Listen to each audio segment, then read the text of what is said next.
본론으로 먼저 들어가겠습니다. 가장 중요한 질문을 제가 먼저 하죠. 여러분 정말 구원받았습니까? 정말 여러분 구원받았다고 생각하십니까? 지금 이 자리에서 여러분들이 죽는다고 해도 나는 천국 분명히 갈 수 있다. 이런 신앙을 가진 사람들이 사실은 별로 없습니다. 흔들리지 않는 그 신앙을 가진 사람들이 우리 주위에서 찾아보면, 저는 목사이기 때문에 많은 사람들을 만나고 지금까지 수도 없는 많은 집회를 다녔습니다. 지금 제가 따져보니까 1년 한 3, 4개월 동안에 딱 한 주 쉬었습니다. 한 주 쉬고 집회를 수도 없이 다닙니다. 이제 여기 집회를 하고, 여기 월, 화, 수요일 날 하고, 또 뉴욕에 가서 또 금, 토, 일 하고요. 바로 또 캐나다로 또 넘어가서 캐나다에서부터 이 주일날 끝나고 바로 공항으로 가서 또 인천으로 가서 바로 또 집회를 또 시작할 정도로 수도 없이 많은 사람들을 만나봤습니다. 그런데 그 중에서 정말 구원받았다고 확신하는 사람은 별로 되지를 않았습니다. 여러분들은 정말 구원받았습니까? 구원은 절대로 행위로 이루어지지 않습니다. 예수 그리스도의 보혈 외에는 우리가 구원받을 방법이 아무것도 없습니다. 그런데 이 세상에는 믿음을 갖고 있다고 하지만 가짜 믿음과 진짜 믿음이 있는 것을 저는 많이 봤습니다. 여러분은 그러면 구원받았다고 생각하면은 구원받은 하나님의 자녀답게 여러분들 살아갑니까? 이 사람이 구원받았나 안 받았나는 대충 이제 이렇게 볼 수 있습니다. 구원받은 사람은 분명히 구원받은 사람답게 살아갑니다. 구원받지 못한 사람들은 절대로 구원받지 못한 사람답게 살아가게 되어 있습니다. 구원받은 사람이 어떻게 구원받지 못한 사람같이 살아가겠습니까? 이 많은 사람들은 구원받았다고 생각하면서 예수님께서 우리에게 말씀하신 그 말씀대로 살아가는 사람들 별로 없습니다. 이 결국에 신앙과 믿음에도 가짜와 진짜가 있다고 하는 거죠. 우리 보면은 다이아몬드 얼마나 가짜가 많습니까?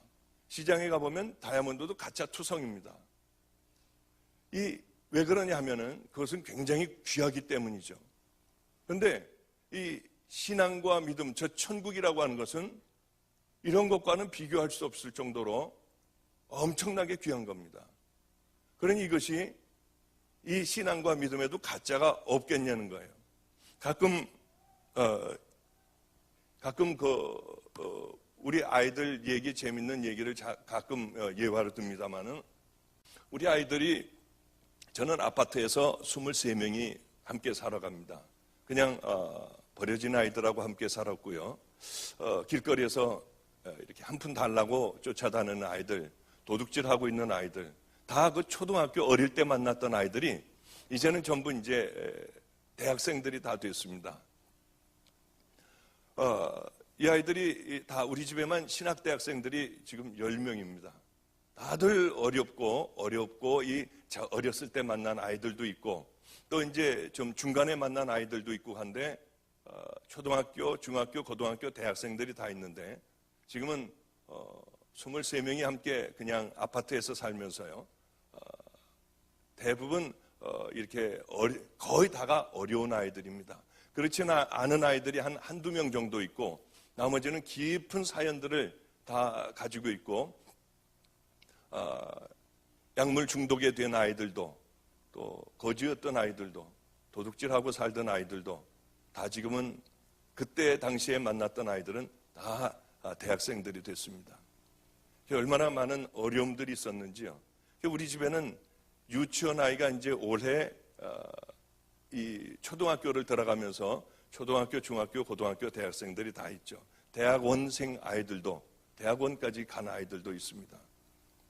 그런데 이 아이들, 우리 집에는 공부를 잘하는 아이들이 있는가 하면은 우리나라에서 0.1%에 드는 그런 귀한 아이들도 있습니다.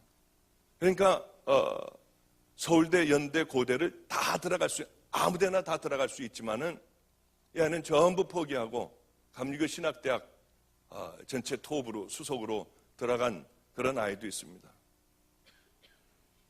그런데 이 공부 못하는 아이도 있고요. 그 중에 공부 못하는 초등학생 아이가 하나가 있었습니다. 얘는 그렇게 축구를 좋아했어요. 근데 이 아이가 한 번은 목사님, 제가요 공부 열심히 하면은 평균 90점이 되면은 신발을 하나를 사주겠냐고 그래요. 그게 무슨 어떤 신발을 말하느냐? 아디다스라고 하는 신발을 좀 사주겠냐고 해요. 그래서 네가 평균 50점, 60점 맞는 애가 평균 90점이 맞을 리는 없겠더라고요. 그래. 그러면 아디다스 신발 사줄 테니까 90점을 한번 맞아봐라. 그런데 우리는 새벽 3시 반에 일어납니다. 왜냐하면은 아이들이 전부 유치원 아이들까지 전부 3시 반에 일어나요. 왜냐하면은 화장실 관계 때문에 여자애들은 머리 감는 애들도 있고요. 그런 아이들은 보통 3시 전에 일어나고요. 그렇지 않은 아이들은 화장실을 다 쓰고 새벽 기도를 가야 되니 도무지 일찍 일어나지 않으면 안 되기 때문에 저서부터 3시에 일어나고 다른 아이들 다 깨워가지고 화장실을 이렇게 가게 하죠. 근데 그렇게 많은 아이들이 새벽 기도를 갔다 오면 그 아이가 그 다음서부터는 자지를 않고 공부를 하는 겁니다. 학교를 갔다 와서 공부를 하는 거예요. 초등학교에 가요. 얼마나 열심히 하는지요. 그런데 이 아이가 보통 한 50점, 잘할 때는 60점 맞는 애가 그렇게 열심히 공부를 했는데도 한 70 몇 점 맞았습니다. 애가 실망을 하지 않고 끝까지 공부를 했습니다. 그런데 이 아이가 어느 날 정말 그 두 번째인가 세 번째 시험 때에 0.1점도 모자라지 않는 평균 딱 90점을 맞아가지고 왔습니다. 그래서 얘가 뭐라고 하냐면, 목사님 이걸 맞아왔다는 거예요. 그래, 아디다스 신발을 사줘야 한다고 하는 겁니다. 근데 우리 집은 사실 열악해요. 어디서 도움을 받는 곳이 없습니다. 누가 이렇게 교회에서 아이들 학비를 대준다거나 또는 이렇게 뭐를 이렇게 도움을 받는 곳이 거의 없다시피 해요. 그러니 참 어렵게 살죠. 지금도 대학생 애들이요. 여러분들은 깜짝 놀랄지 몰라지만은 대학생 애들 한 달 용돈이 5,000원이에요. 예, 그 정도밖에는 주지를 못해요. 지금도요. 왜냐하면은 어디서 도움을 받지 않고 많은 아이들이 이 대학생들 학비가요. 얼마나 많습니까? 그러니까 넉넉하게 주지는 못합니다. 이제 이 아이가 딱 90점을 맞아서 그래 이제는 사줘야겠다고 아디다스 매장에 가서, 저는 우리 집에는 TV도 없고 신문도 없고 뭐 아무것도 없습니다. 그냥 그런 것들이 없이 그냥 살아가니까 세상 물정도 잘 몰라요. 아디다스 매장을 갔더니 신발 하나에 10몇만 원을 하는 겁니다. 이 아이에게 이 신발을 도저히 사줄 수가 없었어요. 돈도 없었고요. 그래 이제 사달라고 졸르는 아이, 이제 길거리를 가다 보면은 신발을 싸놓고 파는 게 있는데 유난히 아무리 돌아다녀도 그게 눈에 띄지 않았습니다. 이제 저희가 살던 아파트 밑에 솔빛 시장이라고 있어서 시장을 어느 날은 밥을 먹고 쭉 가는데 거기 재래시장에 신발 파는 데가 있었습니다. 그래서 거기 들어가서 혹시 여기 아디다스 신발 싸게 파는 거 있습니까? 하니까 싼 걸로 말씀하시네요. 그래서 싼 걸로 좀 달라고 했습니다. 갖고 나오는데 보니까 아디다스 신발이었어요. 얼마입니까? 했더니 2만 원만 내고 갖고 가시라고 그래요. 얼마나 감사했는지요. 그걸 18,000원인가 2만 원인가를 내고 가져가라고 해서 그걸 가지고 이제 왔습니다. 아이가 얼마나 좋아하는지요. 그냥 잠도 자지 않고 그걸 끌어안고 있는 거예요. 그걸 신고 다니지도 않고 밤에 잘 때마다 그걸 끌어안고 있었습니다. 야, 그 신발을 신고 다녀야지 그러면 되니 너무 좋으니까 이 아이가 보고만 있고 하여튼 끼고만 있는 거예요. 어느 날서부터 그 아이가 이제 신발을 신고 다니게 됐습니다. 얼마나 자랑스럽게 다니는지요. 한 일주일 정도 다녔나요? 일주일 정도 학교 갔다 와서 입이 이만큼이 나왔어요. 신발을 보고. 왜 그러냐 그랬더니 어디 찢어졌냐? 안 찢어졌대요. 창피해서 혼났다고 그래 애들에게. 왜 그러냐 그랬더니 이 신발을 보라고 하는데 보니까 아디다스가 아니고 아디도스였어요.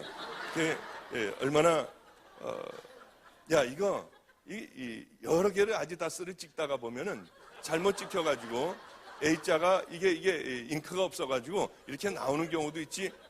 뭘 그러느냐? 그러고서 이제 펜을 갖다가 A자를 이렇게 양쪽에다 만들어줬더니 애가 참 좋아하더라고요. 이 아디다스 신발마저도 그 별 볼 일 없는 신발마저도 이게 가짜가 있다고 하는 걸 제가 그때 알았습니다. 왜 그러냐면 비싸기 때문에요. 당연히 가짜가 있지 않겠습니까? 그런데 우리들의 신앙과 믿음은 천국을 가느냐 아니면 지옥을 가느냐입니다. 그것이 뭐 그냥 100년, 200년 이렇게 다시 한번 우리들에게 주어지는 삶이 아니라 그것은 영원히 걸려있는 아주 정말로 두렵고 무섭고 떨리는 그런 것인데 그 비싼 게 가짜가 없겠습니까? 얼마나 가짜들이 판을 치는지요. 그러게 여러분 다른 건 다 실패해도 괜찮습니다. 실패하면 어떻습니까? 그 귀한 믿음이라고 하는 것이요. 영원한 생명이 걸려있는 그것은 가짜가 없겠냐는 거예요. 얼마나 많은 가짜가 있겠습니까? 여러분들 이 감정적인 믿음이 있어요.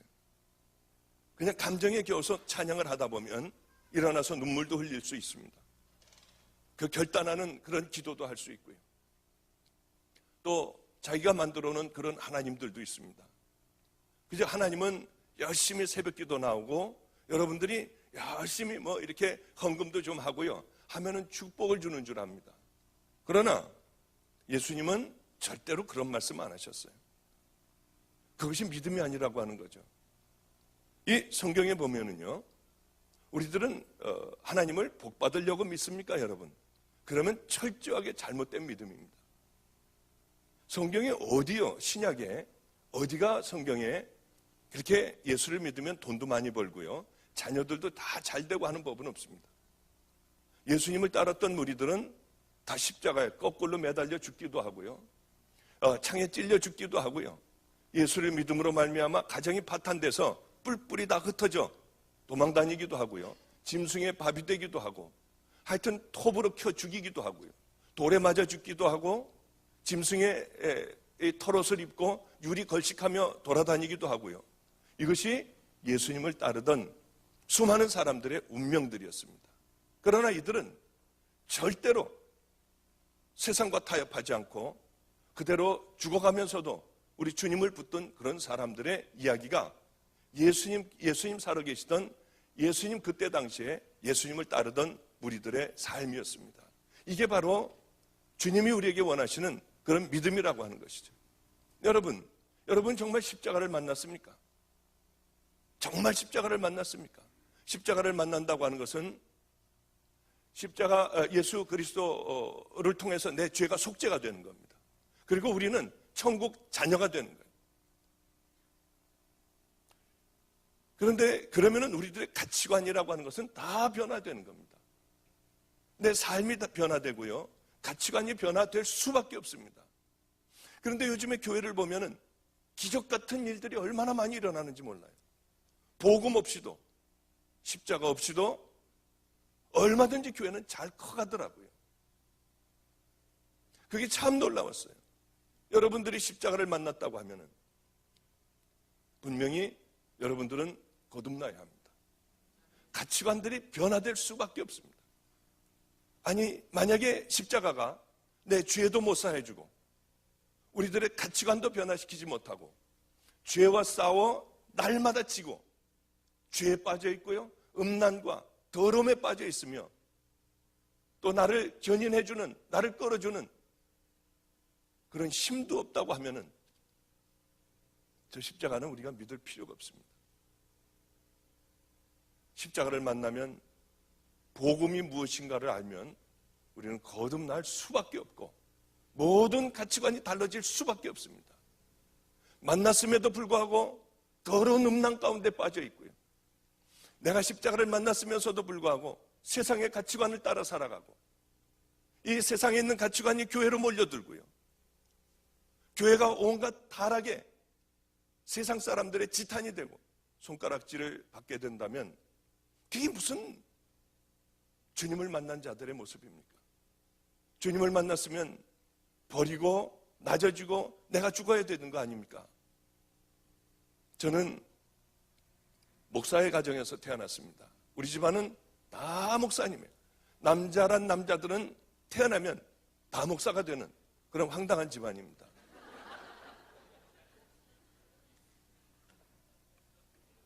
감리교회 목회 집안인데요. 장로교회 한경진 목사님이 계시다면 우리 감리교회는 박용인 목사님이 계시다고 누구나 다들 얘기했습니다. 그분이 우리 할아버님이세요. 저는 장손이고 또 대한민국을 한번 휩쓸고 성령의 운동으로 뒤집어 놨던 분이 바로 저희 아버님 박장원 목사님이십니다. 저희 작은아버님도 이미 40대 초반에 종교교회라고 하는 큰 교회의 담임자셨고요. 다들 그래도 막강한 그런 귀한 하나님 앞에 한 세대를 한번 붙잡혀 쓰임받는 그런 귀한 가정에 저는 외아들로 태어났습니다. 외아들이고 우리 집안에는 장손이었습니다. 저는 예수를 안 믿었어요. 39까지 안 믿었어요. 그렇게 제가 목사가 되길 부모님들이 바랐지만 저는 예수 안 믿었어요. 왜 안 믿었냐면 어렸을 때 우리 아버님은 제가 초등학교 4학년 때였죠. 아주 가난한 동네였어요. 인천에 그곳으로 우리 아버님은 목회를 하시기 시작을 했습니다. 그곳에서 목회하는데 처음에는 괜찮았는데 날이 가면 갈수록 교회는 싸움판이었습니다. 이거는 난리법석인 싸움판이었어요. 그 모습을 보고 저는 이게 다 거짓말들이구나. 이거 다 가짜들이구나. 정말 천국과 지옥이 있다고 하면 이렇게 살아가겠냐는 거예요. 여러분 한번 생각해 보시죠. 그렇게 교회 안에서 욕을 하고 싸움질들을 하는데 과연 여기에 하나님이 계시냐는 거예요. 어렸을 때 저는 생각이 좀 깊었던 모양입니다. 좋은 목사를 만들기 위하여 그저 우리 집안에 아들 하나를 달라고 했는데 제가 태어났어요. 제가 이제 젖도 다 띄고 좀 고만고만할 때 할아버님에게 맡겨졌습니다. 좋은 종이 되기 위하여. 저는 어려서 할아버님하고 함께 자라났습니다. 제일 싫었던 게 밤에 잠을 자고 있으면 새벽에 할아버지는 새벽 기도를 갔다 와서 그 찬손으로 제 머리에 손을 얹고 기도를 해주세요. 그게 그렇게 저는 싫었어요. 울면서 이불 속으로 파고 들어가던 그때의 기억이 참 얼마나 나는지요. 저는 그래도 이 싸움을 보며 하나님이 안 계시지 무슨 하나님이 계시면 정말로 이렇게들 살까 하는 생각을 갖고 있었습니다. 하나님을 나중에 만나게 됐는데 충격이었어요. 39살에 만났습니다. 정말 충격이었어요. 저는 하나님을 만나자마자 인생을 잘못 살아왔다고 생각을 했습니다. 그래 가지고 있던 재산들 다 나눠줬어요. 가난한 사람, 병든 사람들 다 나눠줬습니다. 교회 한다는 사람도 교회도 만들어주고요. 제가 의사였었습니다. 이제 여러분들도 좀 잘 아시잖아요. 모든 공부를 다 끝내면은 의사들은 한 30대 후반, 중반, 후반 되지 않습니까? 제가 대학원을 마쳤을 때가 37, 8이었을 거예요, 아마. 이제는 다 끝냈구나 하고 생각을 하고 있다가 39살에 하나님을 만났습니다. 저는 사실 머리가 별로 좋지를 않습니다. 정말 공부하느라고 아주 죽는 줄 알았습니다. 좀. 죽도록 공부를 했어요. 나름대로요. 남들이 1시간을 하면 전 2시간을 해야 따라갔어요. 그 공부를 다 마친 것이 제가 38이었나 7이었나 하여튼 그때였습니다. 제가 39에 하나님을 만났어요. 이제는 편안하게 살 수 있었습니다. 하나님을 만나자마자 충격이었어요. 주님이 저에게 종이라고 하셨어요. 이제 그런 것들을 간증을 하려고 합니다. 그 말씀을 듣자마자 저는 병원에 가보지도 않았고요. 저는 그 순간에 제가 가지고 있던 면허증이나 모든 것들을 다 찢어버렸어요. 다 찢어버렸어요. 병원에 다시 가면은 제 마음이 흔들릴까봐 저는 가보지도 않고 모든 걸 다 정리해버렸습니다. 그리고는 노숙자들하고 함께 살고 이 버려진 아이들하고 함께 살며 지금 여기까지 오게 됐죠. 지금은 이제 여러 아이들이 거쳐갔어요. 수도 없는 많은 아이들이 거쳐갔습니다. 그 아이들 중에는 취직해서 잘 사는 아이들도 있고요. 또 웬만한 아이들은 저하고 함께 살고 있고 그게 23명이 지금 함께 살고 있습니다. 저는 주님을 만나자마자 그렇게 귀하다고 생각했던 돈, 또 제가 공부했던 명예, 이제서부터는 편안하게 살 수 있다고 생각했어요. 그것이 아무것도 아닌 썩어져 버릴 것이라고 하는 걸 깨달았어요. 그 이후의 삶은 말도 못하게 힘들었습니다. 매도 얼마나 맞았는지 몰라요. 굶기는 얼마나 많이 굶었는지 모릅니다. 수많은 세월들을 얼마나 힘들게 살았는지요. 저는 단 한 번도 굶고 매를 맞아 이렇게 퉁퉁 붓도록 그렇게 매를 맞았어도 단 한 번도 옛날로 돌아가고 싶다고 하는 생각은 한 번도 안 했어요. 왜냐하면 저 안에는 십자가가 있었거든요. 그 어떤 것도 제 마음을 돌려놓을 수 있는 건 아무것도 없었어요. 왜냐하면 분명한 그 십자가를 만났기 때문에. 이제 누가 저를 죽인다고 해도 저는 절대로 타협하지 않아요. 우리 교회는 제가 우리 교회 지금 방주교회에 온 지는 한 4년밖에는 되지 않습니다. 그 전에는 엄청나게 고생을 했어요. 우리 교회 와서도 타협한 적 한 번도 없어요. 한 번도 장로님들을 무서워해 본 적도 없어요. 참 굉장히 힘든 상황이었지만은 절대로 굶고 배고프고 정말 어려울 때였어요. 저희 아버님이 하나밖에 없는 아들이 저러고 사니 기가 막히셨는지 가지고 있던 재산에 1억이라고 하는 돈과 또 거기에 어떤 문서들을 집어넣으셔서 너 그렇게 어렵게 목회하지 말고 이걸 갖고 가서 봐라. 교회 갖고 와서 풀러봤어요. 우리 교회는 그저 이 강대상보다 좀 더 클까요? 조그마한 교회였습니다. 와봤더니 돈이 있더라고요. 하나님께서 저에게 훈련을 시키고 이게 필요해서 허락하여 주시는데 이 돈을 제가 이 돈으로 제 고난과 이 어려움을 배고픔을 면하고 싶은 생각은 없었어요. 다시 갖다 돌려다 드렸습니다. 그리고는 누구의 도움도 받지 않고 그 어려운 고난을 다 겪었어요. 이제 그런 간증을 좀 하려고 합니다. 지금은 아이들도 귀하게 자라줬고요. 아이들도 성자의 모습으로 변해가는 것을 보고요. 하나님 앞에 얼마나 감사한지. 애들을 보면은 밤에 누구 울면서 기도를 해요. 하나님 얼마나 감사한지 몰라요. 그 중에 하나의 얘기를 하고 이제 다시 본론으로 들어가겠습니다.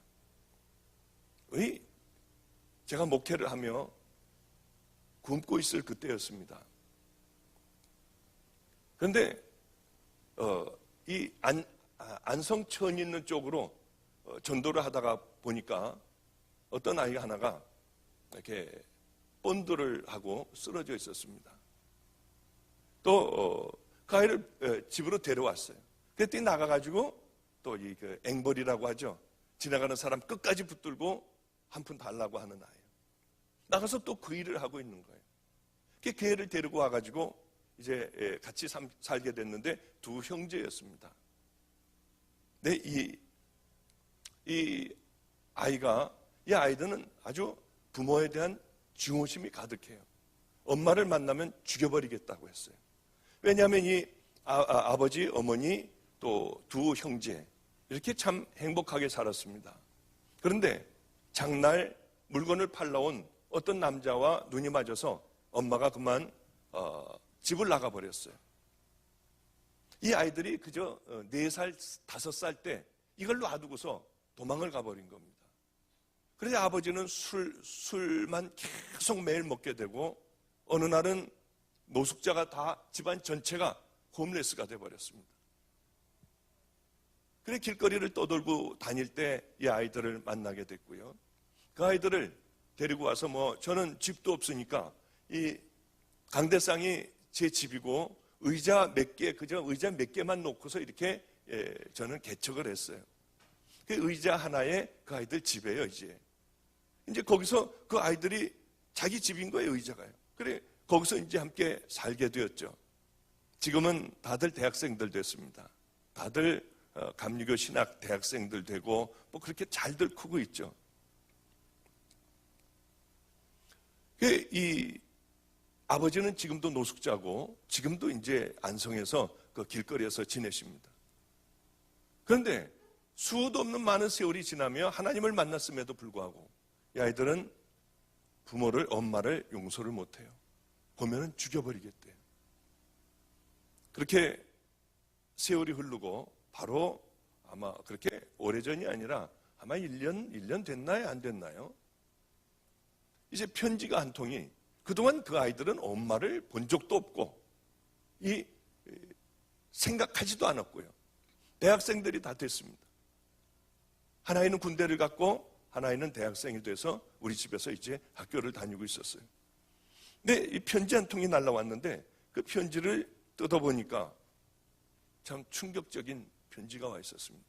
그 아이의 어머니가 어떻게 이 아이가 여기 사는지 편지를 했습니다. 서류를 이만큼을 보냈고요.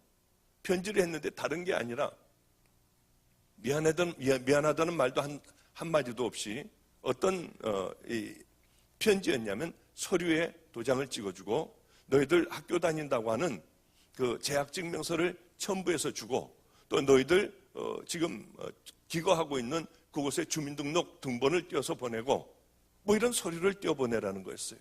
걔네 엄마였습니다.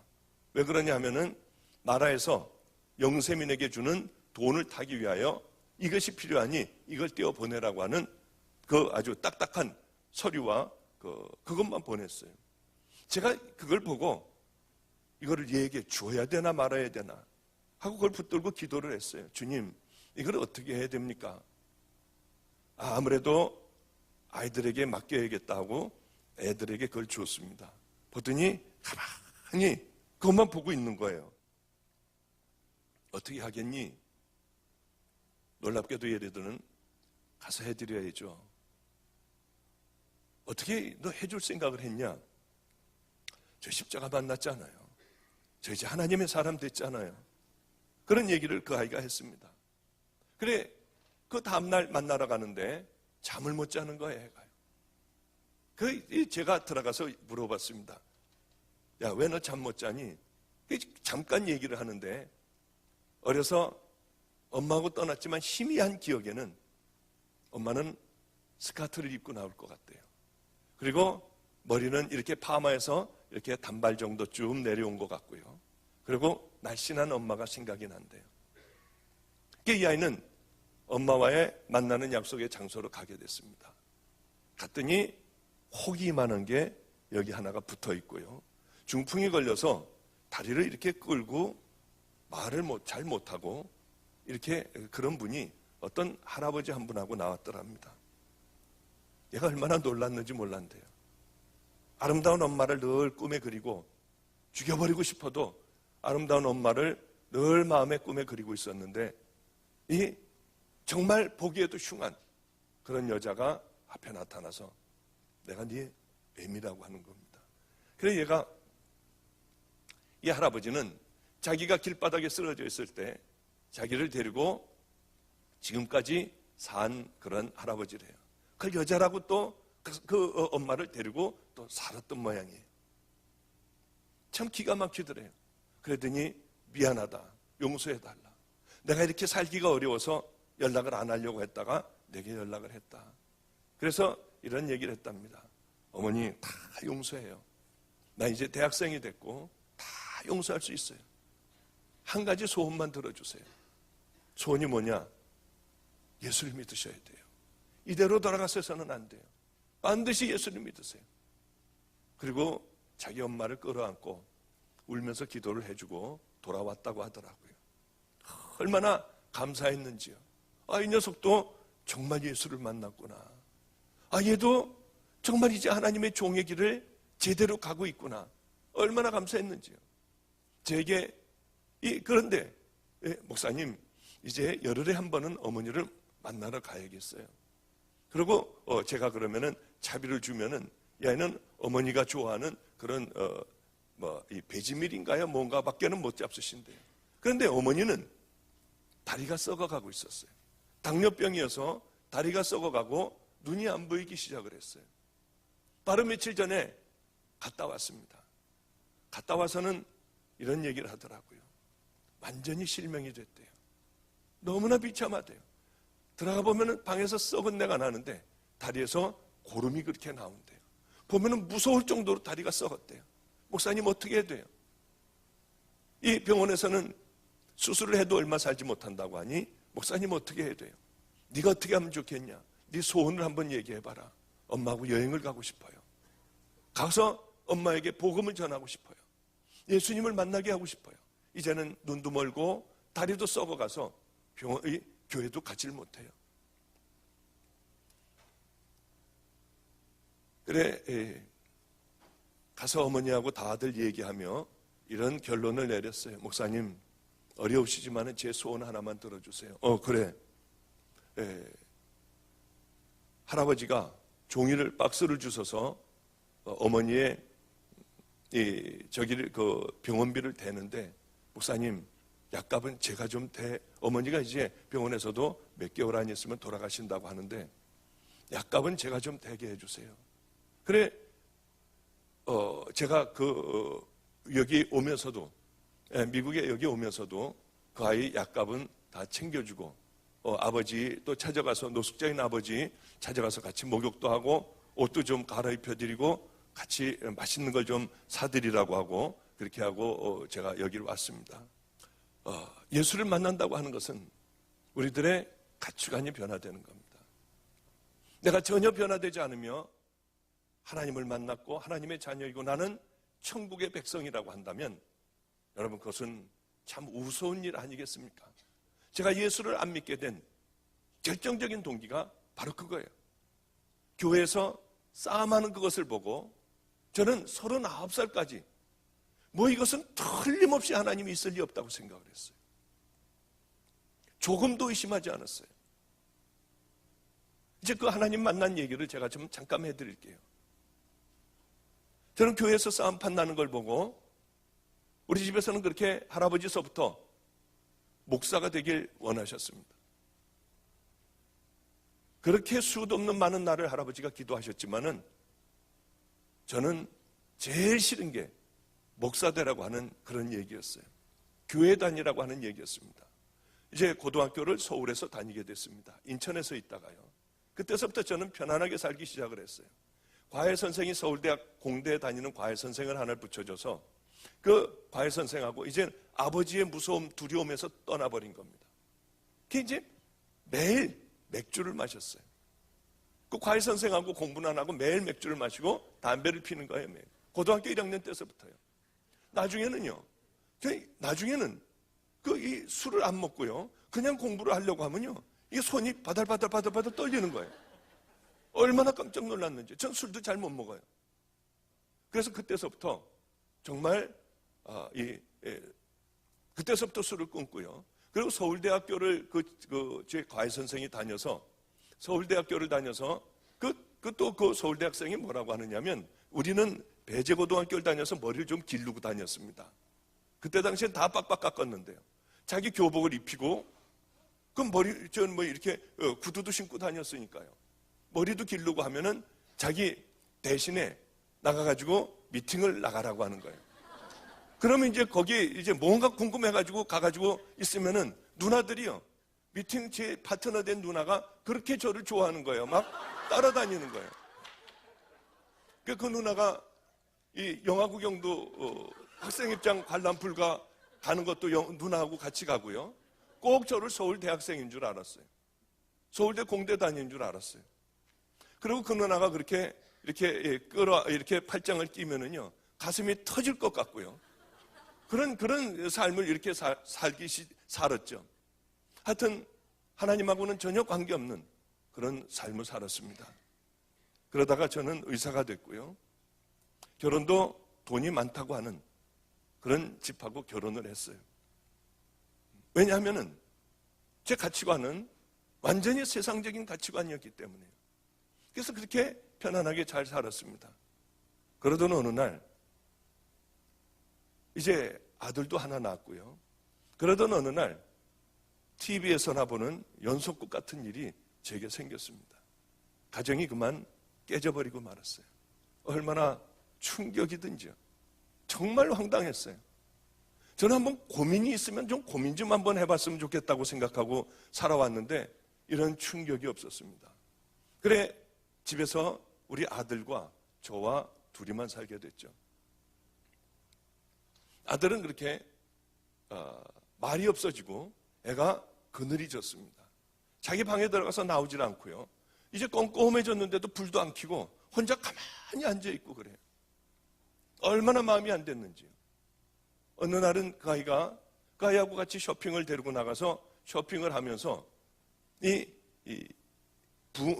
붕어하고 거북이를 사달라고 해서 작은 거북이를 2마리를 사왔습니다.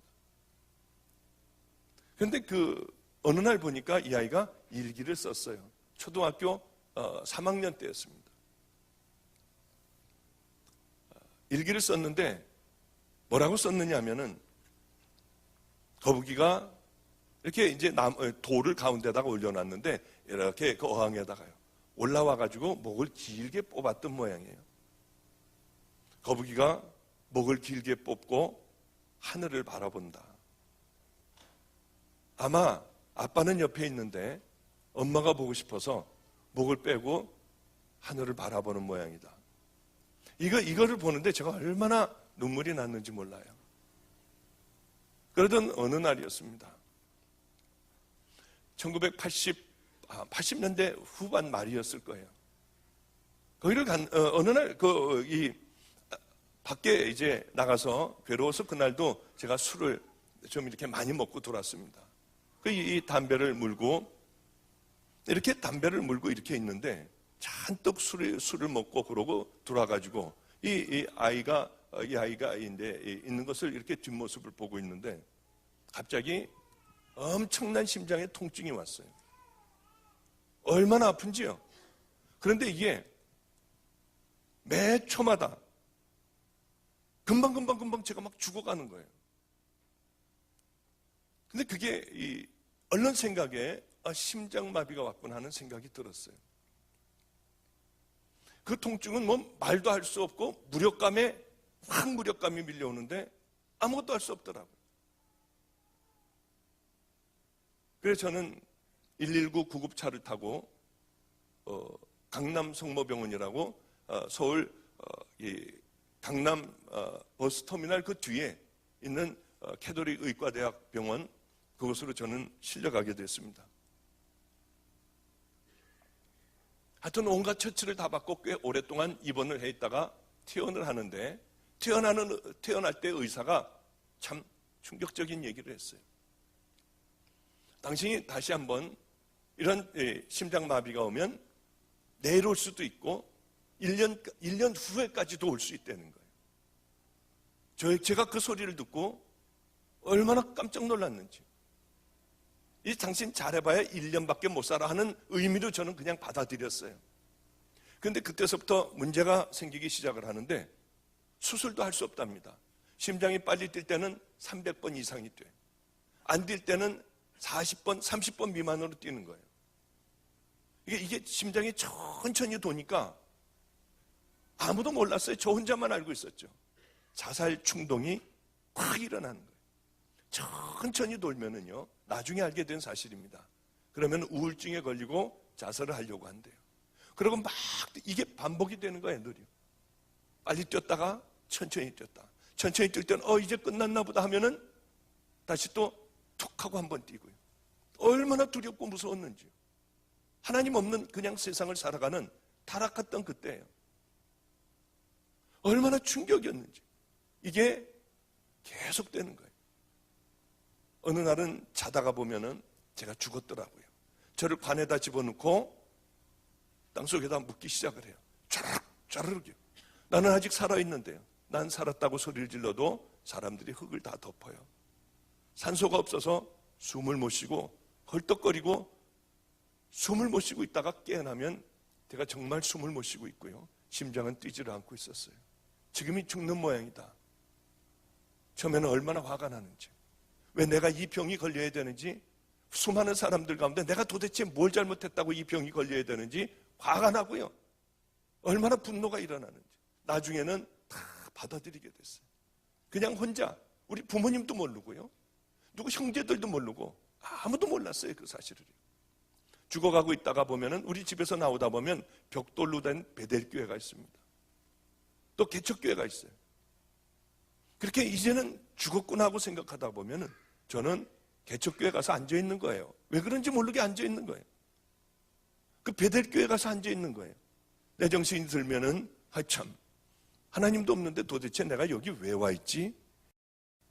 저는 어떤 생각을 가졌냐면 너무 답답하고 숨을 잘 못 쉬겠으니까요. 그래 이 바닷가에, 강원도의 바닷가에나 쭉 갔다 오자. 파도가 치는 거기서 숨을 깊게 들이쉬면은 이 답답한 게 아마 없어질 거야 하는 그냥 막연한 생각으로 여행을 가려고 하다가 작은아버지에게 가게 됐습니다. 그래 이제 마가의 다락방이라고 하는 인천에 있는 그곳을 올라가는 그 발걸음이 제가 주님을 만나는 발걸음이 될 줄은 꿈에도 생각하지 못하고, 여행하는 걸 포기하고 이제 내가 죽을 거니까 어른 한번 만나봐야겠다 하는 마음으로 다락방을 올라가게 됐습니다. 차를 밑에다 세워놓고 걸어서 이제 숨이 차서 걸어서 올라가는데 제 운명을 바꾼 한 만남이 있었습니다. 어느 여자분이었어요. 다리가 한쪽이 없어서 의족을 하고 있는 분이 가방을 이렇게 둘러매고 이렇게 졸면서 내려왔습니다. 그분이 저를 보면서 확 웃더라고요. 저를 안대요. 어떻게 아냐고 했더니 8년 전에 이 다락방에 와서 기도를 하고 있었는데 하나님께서 자기에게 말씀을 하시더래요.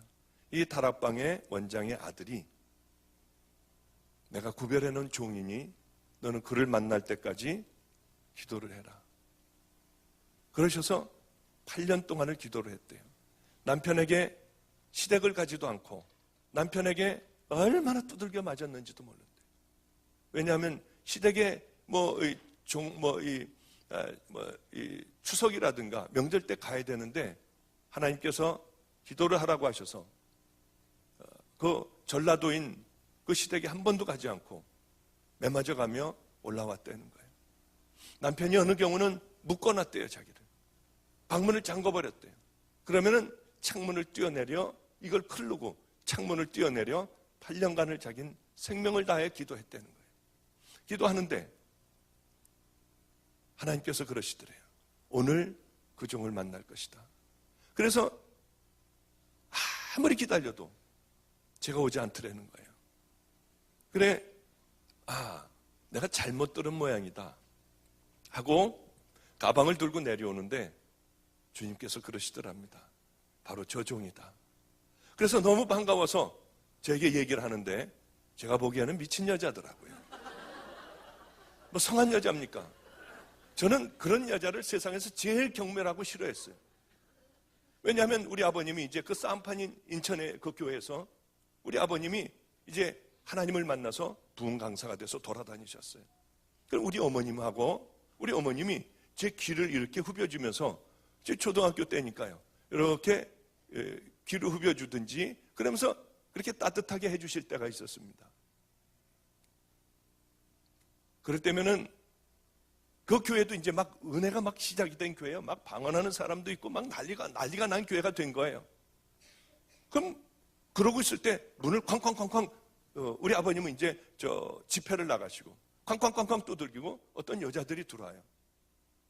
그럼 이 여자들이 뭐라고 그러냐면 사모님 음란마귀를 버려야 한대요. 그래서 여자들이 와가지고 막 뭐라고 하는데 저는 뭐라고 그런지도 몰랐어요. 그 음란마귀가 뭔지를 어떻게 합니까? 그 어렸을 때요.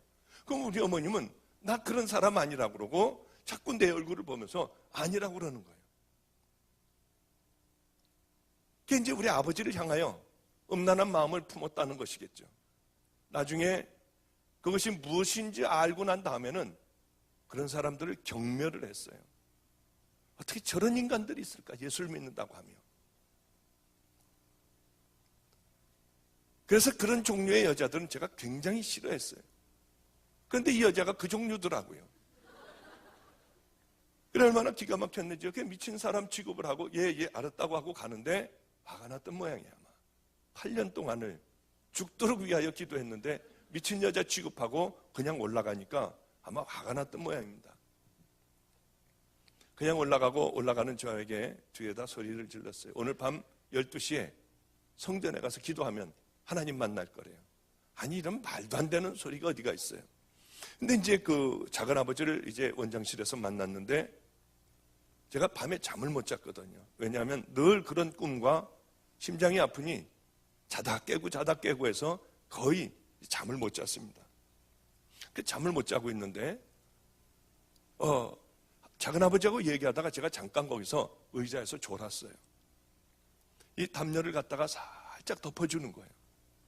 그땐 저는 혼자였고 누가 저를 알아주는 사람도 없었고요. 다정하게 누가 그렇게 덮어주는 사람도 없었어요. 얼마나 외로웠던지요.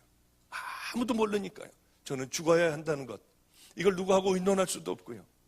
아무에게도 얘기할 수도 없었어요. 너무 고마웠어요. 하루만 자고 가라고 해서 거기서 하루 자고 가게 됐죠. 이 저녁을 먹고 좀 날씨가 껌껌해지니까 작은 아버님은 산에 올라간다고 올라가고요. 저 혼자만 덩그러니 방에 남겨져 있었습니다. 하루를 자고 가라고 그래서 이 방바닥에다 깔아준 거기서 이불도 냄새가 나고 잠을 못 자겠었어요. 근데 거기 시계가 하나가 있었는데 요즘에는 뭐 미국엔 그런 시계 있겠습니까? 저렇게 조용히 가죠. 그 시계는 9시가 되면 9번을 땡땡거리는 거예요. 9시 반이 되면 또 한 번을 땡거리는 거예요. 그러니까 잠을 잘 수가 없어요. 10시 되면 10번을 땡땡땡땡 하고요. 10시 반 되면 또 한 번 잘라고 그러면 땡 하고요. 근데 참 그 하나님께서 생각을 못하게 해주셨던지요. 일어나서 그걸 빼버리면 되거든요. 근데 머리가 나빠서 그런지 그걸 모르고 그냥 뒤척거리고만 있었어요. 저거 좀 어떻게 소리 좀 안 났으면 좋겠다고요. 그게 틀렸다. 12시 뒤에서나 잠자리에 들어야겠다. 왜? 12시 반 되면 한 번, 1시 되면 한 번, 1시 반 되면 한 번. 그러니까 이때나 좀 잠을 잘 수 있겠다고 생각을 하고 뒤척거리고 있었어요. 그래, 이제 뒤척거리다가 보니까 12시가 다 가까워왔어요. 그저 한 12시 한 5분 전 됐나요? 갑자기 그 미친 여자가 생각이 났습니다. 내일 분명히 또 올 것 같더라고요, 그 여자가. 그래, 가가지고 기도를 한번 해보고 이 여자가 내일 오면은 앞으로 그런 짓 하고 다니지 말아라. 왜 그 쓸데없이 그렇게 돌아다니느냐. 한번 야단을 좀 쳐주기도 싶고요. 그 여자를 얼굴을 보니까 범상치 않은 여자 같은데 이 여자가 진짜일까? 거짓말이 아니고 거짓말할 여자 같지는 않고요. 진짜일까? 확 웃던 그 얼굴이 생각이 나는 거예요.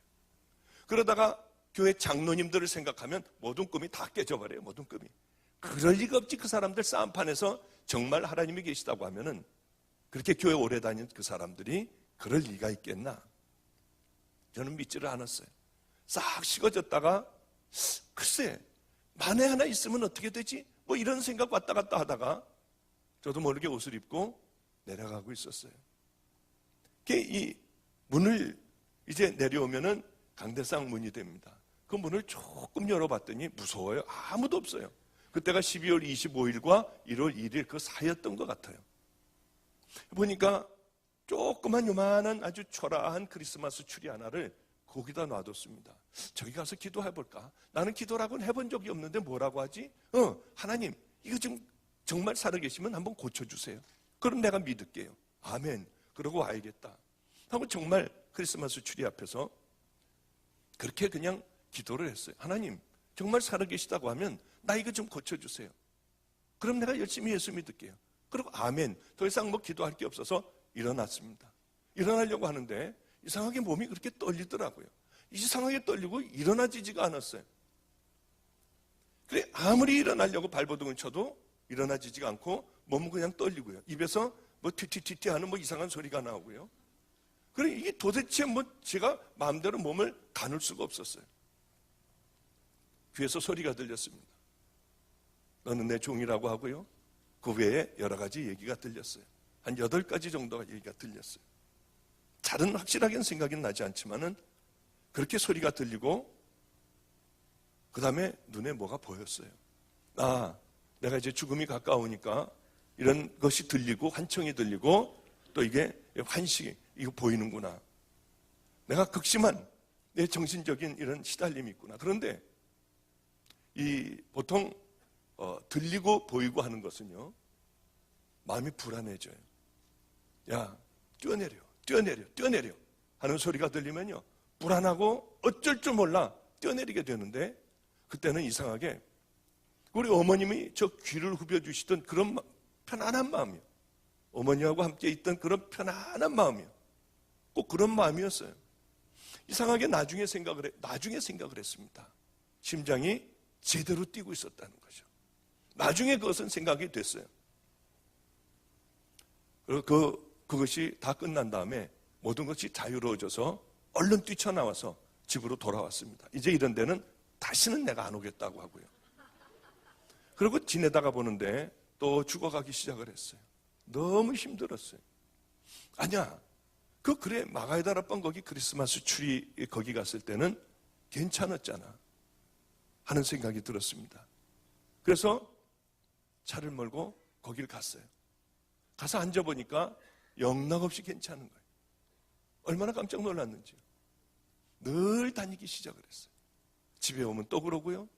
그 가면은 괜찮고요. 아, 이것이 하나님이 아니라 정신적인 현상이구나. 인간의 마음과 정신은 얼마나 강한지 심장을 지배하거든요. 인간의 능력은, 뇌의 능력은 엄청납니다. 저는 믿지를 않았어요. 하나님이라고 믿지를 않았어요. 그렇게 있는데 어느 날은 새벽에 가서 저녁 늦게까지 가만히 앉아만 있는 거예요. 편안하니까요. 그렇게 다니기 시작을 하는데 어느 날 이게 정신적인 현상 같으면 병이 깊어지면 그 다음에 컨트롤이 안 되거든요. 근데 이상한 거예요. 이게 정신적인 현상 같지만은 않았습니다. 하나님에게 진짜 하나님이 하는 거냐고 이번에 물어봐야겠다고 생각하고 이제 또 힘들어서 또 가게 됐죠. 가서 이렇게 여쭤봤습니다. 이게 정말 하나님이 하시는 건가요? 하나님이 하시는 것 같으면 날 믿게 해주면은 나는 시시하게 안 살고 생명을 당신에게 드리겠다고 했어요. 날 믿게만 해달라. 시시하게 살지 않겠다고 했어요. 그런데 귀르다가 말소리가 들리는 거예요. 여기서부터는 좀 이상해집니다. 일어나라. 믿거나 말거나 이건 제가 만난 하나님이에요. 하여튼 일어나라 그래서 일어났는데 원장실로 들어가라. 들어가면 전화가 올 것이고 그 전화의 내용은 이것일 것이다. 그래서 저는 이상하게 마음에 어떤 생각이 드냐면 틀렸으면 좋겠는 거예요. 이게. 왜 그런지 모르겠어요. 이게 틀렸으면 좋겠다. 그리고 이제 가다가 일부러 곧장 가지 않고 우물이 있는 대로 돌아가가지고 빨리 갔다, 천천히 갔다, 빨리 갔다, 천천히 갔다 하면서 헷갈리게 하느라고 하여튼 헷갈리게 하느라고 아니라 하여튼 이게 틀렸으면 좋겠다고 하는 생각 속에 거기 가서 딱 잡았는데요. 문고리를 잡았는데 열고 들어가면 꼭 그 전화가 올 것 같았어요. 이상한 그런 마음이 들었어요. 그래서 가만히 기다렸어요. 그러다가 아무 생각이 안 날 때 열고 들어갔는데 발을 딛자마자 전화가 왔어요. 전화는 그 내용이었습니다. 근데 그거 가지고 어떻게 하나님인 걸 어떻게 알아요? 말도 안 되잖아요. 이건 얼마든지 일어날 수 있잖아요. 저는 와서 하나님 그런 거 말고요. 하나님만 하실 수 있는 걸 보여달라고 했어요. 그러면은 그 다음에도 황당하게요. 좀 이상한 얘기를 해도 지금서부터는 그게 이제 거기서 브레이크를 밟아라. 그게 생각을 하고 거기서 브레이크를 밟아요. 여지없이 앞에서 사고가 났어요. 저는 근데 제 눈앞에서 사고 나는 것도 많이 봤고 이 응급실에서 사고 나서 머리가 일로 깔고 지나간 사람도 봤고요. 뭐 별걸 다 봤어요. 그런데 그게 어떻게 하나님이라고 그래요? 하나님 이런 거 말고요. 하나님 또 그런 거 말고 이건 10만 분의 1 일어날 수 있잖아요. 이건 100만 분의 1이 일어날 수 있잖아요. 하나님만 하실 수 있는 것. 제가 흔들리지 않고 주님을 위하여 생명을 던질 수 있는 것. 제 모든 것들을 걸 수 있는 그걸 보여달라고 했어요. 예를 들어서 밤에 이제 껌껌한 밤에요. 야, 그래, 그러냐? 내가 그럼 보여줄게. 한번 나와봐. 한번 나오면 하늘에서부터 막 불기둥이 막 이 밑에까지, 저 있는 데까지 내려오고요. 근처에도 못 갈 뜨끈뜨끈한 불기둥에 이 뭡니까? 천사들이요. 막 바닥바닥거리고 막 다니고 이런 것들을 저는 원했는데 그것이 아니었어요. 이 세상에서 일어날 수 있는 그런 일들만 늘 일어나는 거예요. 그런데 지금 같으면은 기적도요. 그런 기적은 없었어요. 저는 그런데 그것 말고 대단한 걸 보여달라고 했어요. 하나님은 더 이상은 보여주지 않으셨습니다. 늘 일어날 수 있는 그런 기적이 제 앞에서 일어났어요. 그걸 얘기를 하면은 여러분들이 또 더 이상하게 생각할까봐 더 이상은 이제 거기까지만 하고요. 어느 날 그런데도 이제 더 이상은 하나님께서 제게 기적을 보여주지 않으셨습니다. 어느 날이었어요. 정말 이제는 끝났구나 생각을 했습니다. 거기까지 난 살아서 갈 수 있을까? 그런데 그곳으로 거기까지 저는 겨우 도착을 했어요. 이제는 됐구나 하고 와서 그 크리스마스 트리 있는 데 가서 엎어졌어요. 저는 괜찮을 줄 알았어요. 그런데 불안한 건 패닉이라고 하는 게 있습니다. 공황장애라고 있죠. 그것은요, 내가 정말 이제 죽지 않아도 죽는 것 같은 거예요. 얼굴도 하얘지고요. 아무것도 할 수 없고 이 죽은 상태가 되는 거예요. 그때 그 두려움이라고 하는 건 말도 못하는 거예요.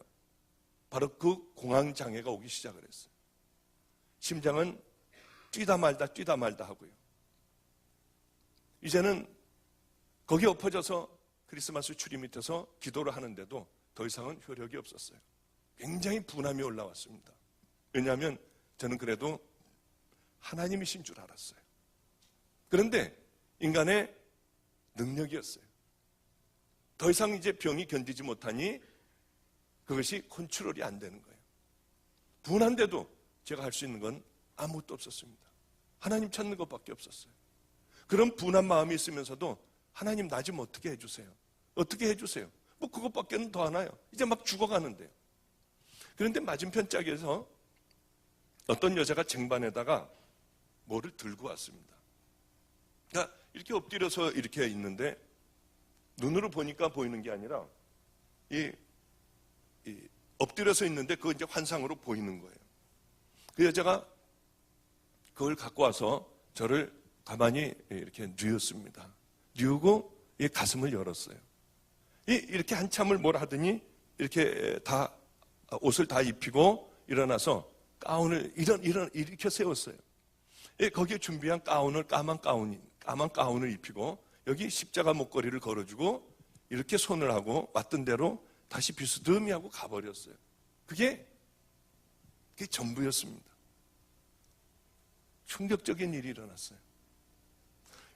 예전에 크리스마스 트리 밑에서 기도할 때는 그냥 가만히 있을 때는 마음이 편안하고 그리고 심장이 재박동을 띄고요. 쭉 다운되는 그런 느낌이었어요.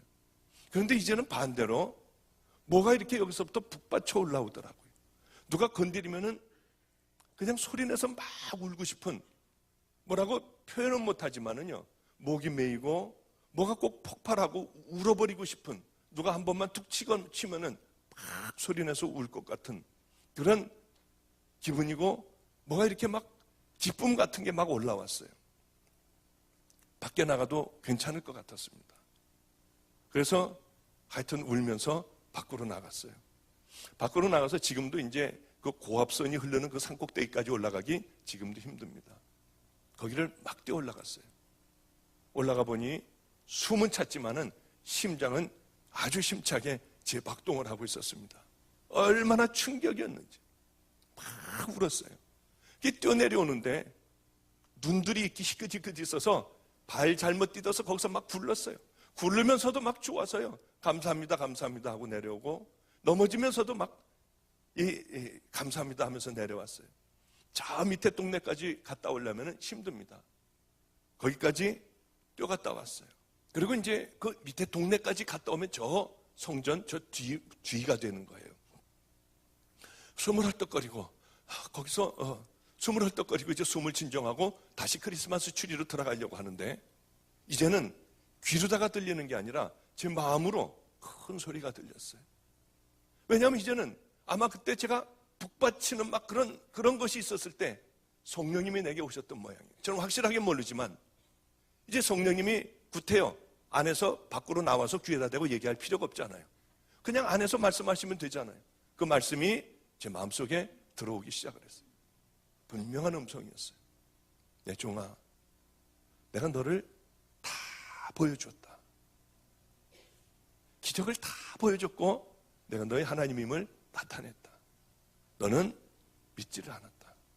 자, 이제 내가 마지막으로 네가 가지고 있는 의학적인 지식이 있지 않니? 전체 병에 대해서 얼마나 찾아봤겠어요?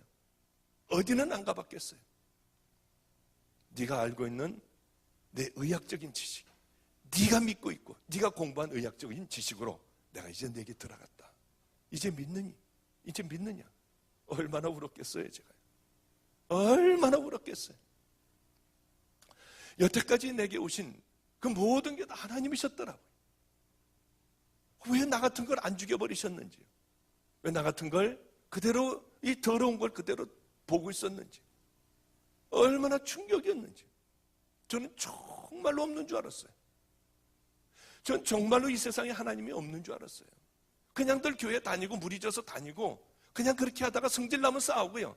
마음대로 할 것 하고요. 하고 싶은 말 다 하고요. 저는 그런 줄 알았어요. 우리 아버지도 가짜인 줄 알았어요.